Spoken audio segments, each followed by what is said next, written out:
recognizing social cooperation as the fundamental human archetype.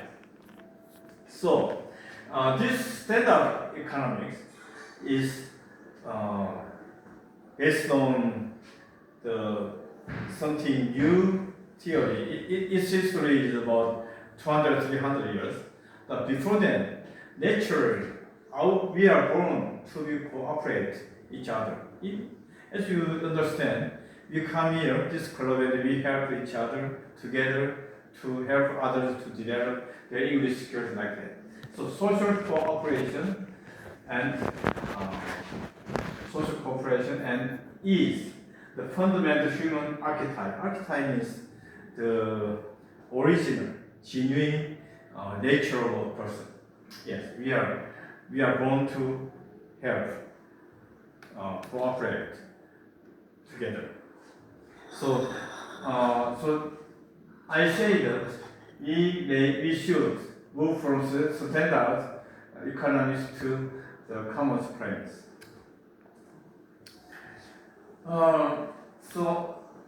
This is about a great thinker of Ivan Illich.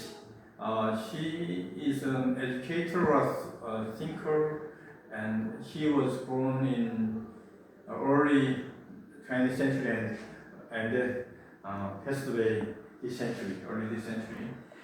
He was born in Austria, not Australia, Austria, and then educated to be a priest as a Roman Catholic priest, and then he gave up learning from that because he thought there was some problem, conflict in his mind, and then he began to think about new ideas. These are some of his ideas. Ivan Illich, classical trained means the priest training, thinker who traversed and dismissed conventional left-right political ideologies. It's very important. As you know, our society has two camps, right, left. They conflict. But he thinks left and right political ideologies should be dismissed, and he tried to make new ideology, new thinking. The pastor, Illich spoke as spiritually alert human being, fundamentally rejecting the role of a scholar encased in an armor of abstraction. It comes again, armor of abstraction. The professionals use very professional terms, and common people cannot access to that concept. So we should reject the role of scholar, the armor of abstraction. They encase, but you should break the case. And then the more important thing is spiritually wrapped human being. We have spirit. Spirit doesn't have professional term. We have our own nature. It's more important. The insight, true critics of economic and social systems must come from a much deeper place than conventional ideological device. Yeah. So conventional ideological device it's what we learned, but the more important is everything should come from deeper place in our human spirit. It's more important. So he wrote some books. So this diagram explains the things again. Natural human sovereignty and curiosity is the base. So human sovereignty is important. Sovereignty means that I'm the owner of myself. I run, I manage, I control myself. But the people nowadays in the world are not controlled by themselves, but they are influenced by studies and money and structure, social structure.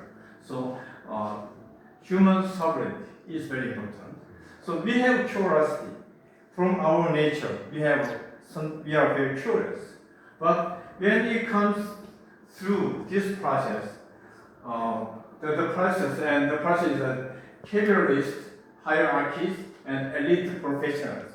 They are materials.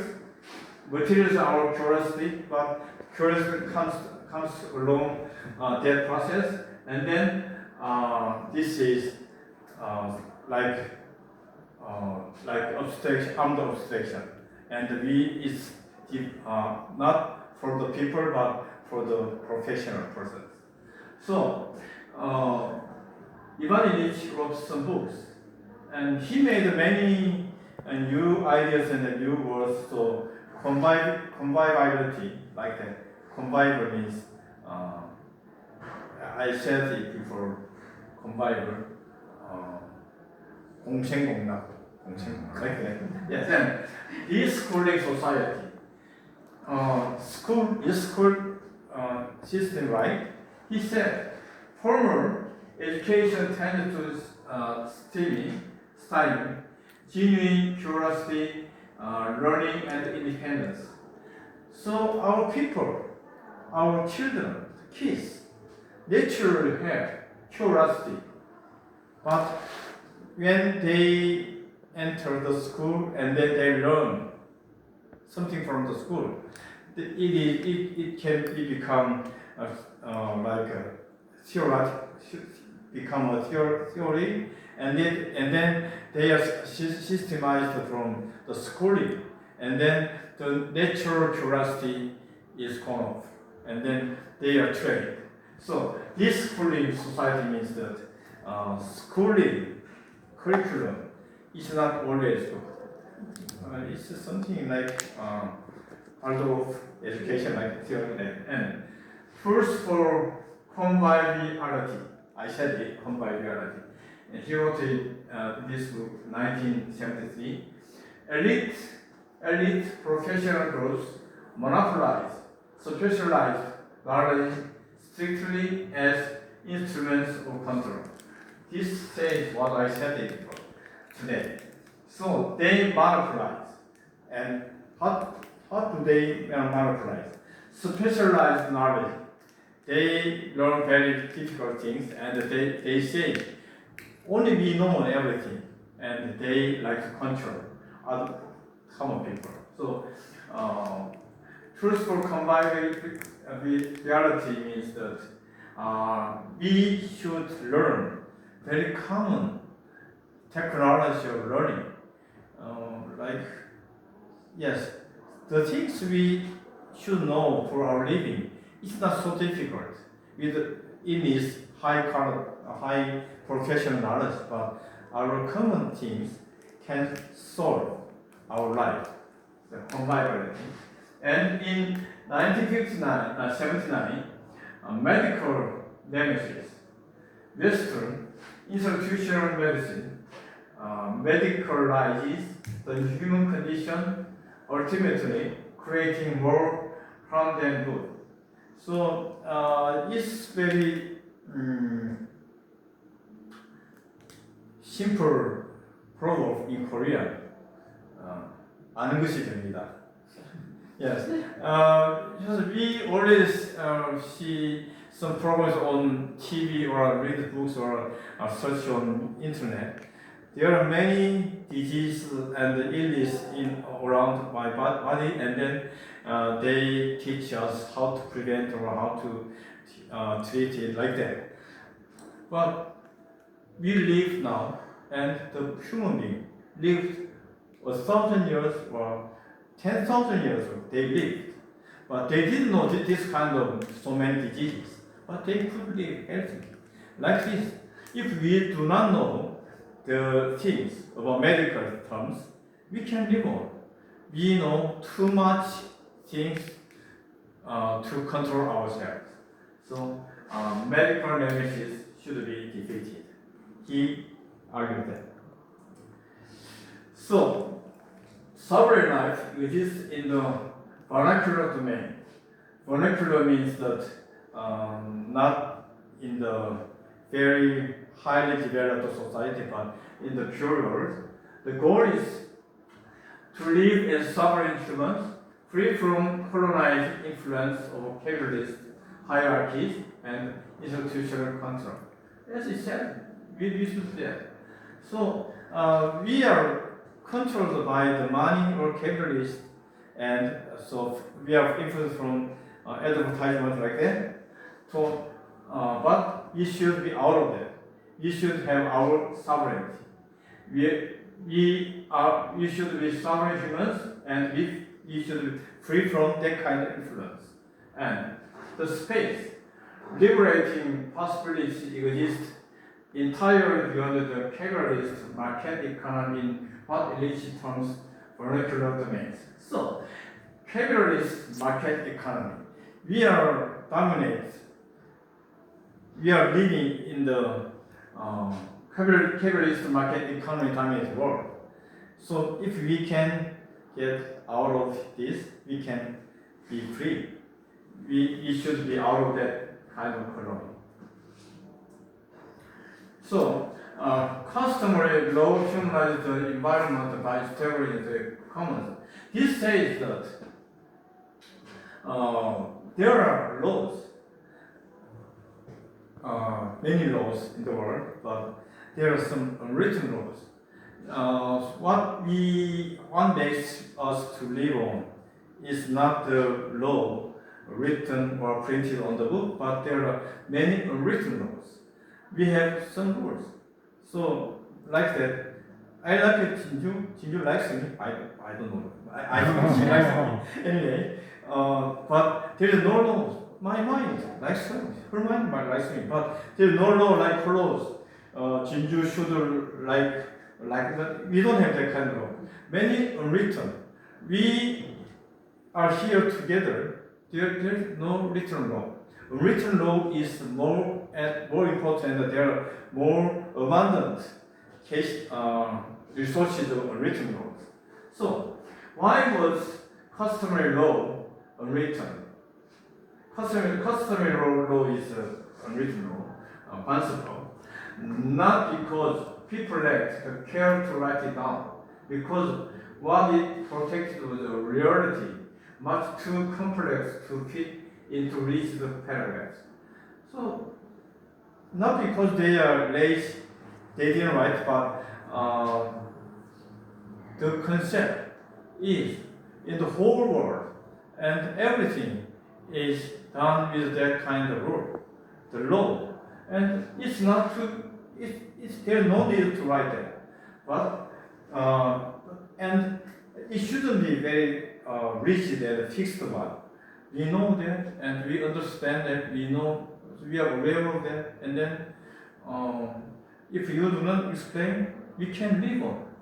So, customary law humanizes the environment. So, it means that the terms spoken by the professionals is not important. Our customary law is very important.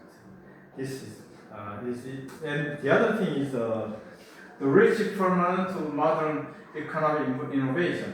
So we are getting out of the conventional idea of economics, and then we go to the commons, social cooperation.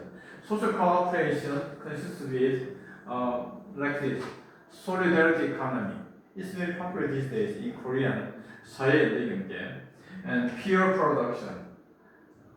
Okay, and platform cooperatives, community economics, and degrowth.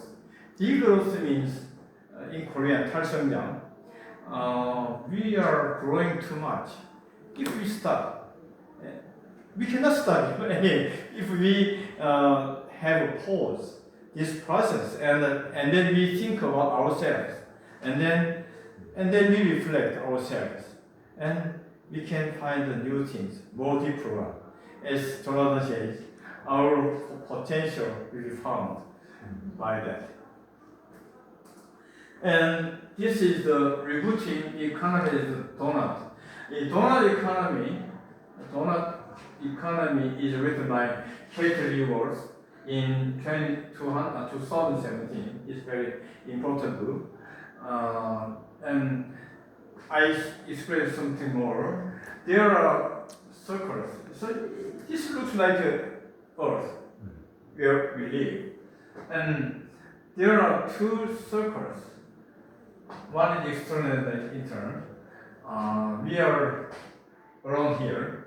If we are out of this circle, this world will collapse, and inside here we can survive.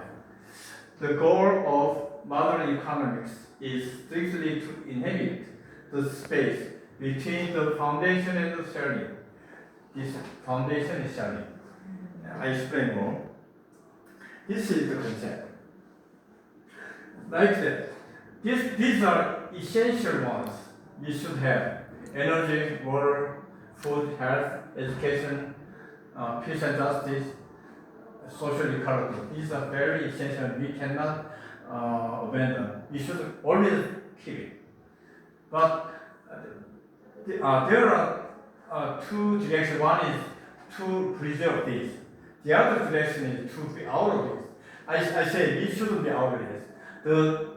Like you can say something good, something bad. Like this says chemical pollution, ocean acidification, 해양산성화, climate change, like that, and other things, land conversion and the fresh water withdrawals, like that. If we have more and more things like this, we cannot survive on this earth anymore. We should do this. And we have more and more in this, focus on, but not but. And we live between here and here. There is one direction is to going to pollute, to destroy this earth. The other thing is to keep on our community where this. And so we should write down the items of this and this, and we should be balanced or more like to this. And so inward pressure, environmental limits like climate change. This is this direction. Okay, environmental limits like climate change, ocean acidification, and biodiversity loss threatened ecological sharing.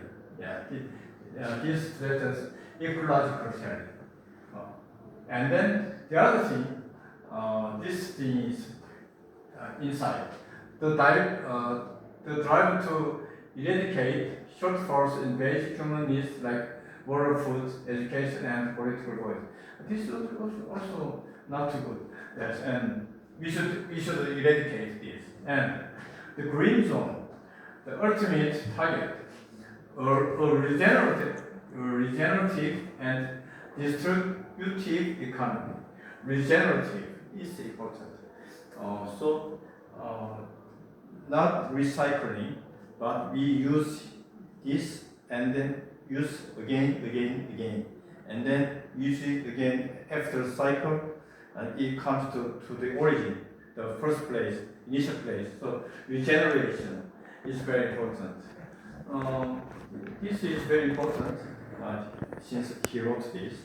And yes, these are what I say today about some concept of commons economics, and I'll give you some more things about this next time. Okay, and do you have some comments, Jinju?